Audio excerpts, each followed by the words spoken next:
राहुल गांधी ने सोमवार को श्रीनगर के कांग्रेस कार्यालय में तिरंगा फहराकर भारत जोड़ो यात्रा का समापन किया। ये 145 दिन पहले 7 सितंबर को कन्याकुमारी से शुरू हुई थी। राहुल ने उसके बाद श्रीनगर के शेरे कश्मीर क्रिकेट स्टेडियम में कार्यकर्ताओं को भी संबोधित किया। श्रीनगर में सुबह से बर्फबारी हो रही थी। इसके बाद भी कार्यकर्ताओं का उत्साह कम नहीं था। सुबह से ही दफ्तर के बाहर कार्यकर्ताओं की भीड़ लगनी शुरू हो गई थी। उधर राहुल गांधी यहां एक अलग ही अंदाज में नजर आए। उन्होंने अपनी बहन प्रियंका के साथ बर्फबारी का लुत्फ लिया। दोनों एक दूसरे पर बर्फ उछालते हुए नजर आए। इससे पहले रविवार को प्रेस कॉन्फ्रेंस के दौरान राहुल गांधी ने कहा था कि आर्टिकल 370 पर उनका और उनकी पार्टी का स्टैंड क्लियर है।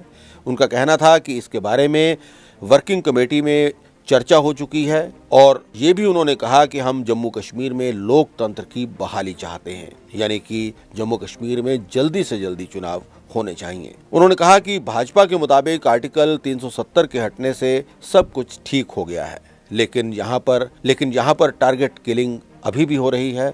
लोगों में डर का माहौल है और अगर ये सब कुछ ठीक है तो अमित शाह जम्मू से श्रीनगर तक पद यात्रा क्यों नहीं करते। राहुल गांधी का भारत जोड़ो यात्रा का ये सफर 7 सितंबर को कन्याकुमारी से शुरू हुआ था और ये 30 जनवरी को श्रीनगर में समाप्त हुआ।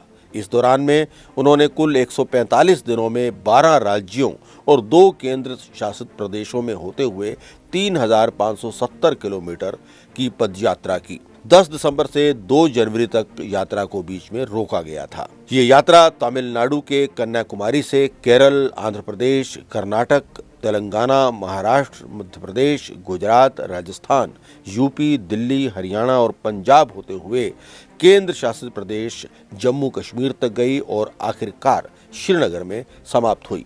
और अगर बात इस यात्रा के उद्देश्यों की करें तो कांग्रेस पार्टी के अनुसार और राहुल गांधी के अनुसार सबसे पहला उद्देश्य केंद्र में एनडीए की सरकार के दौरान देश में बढ़ रहे आर्थिक असमानता के खिलाफ आवाज बुलंद करनी थी।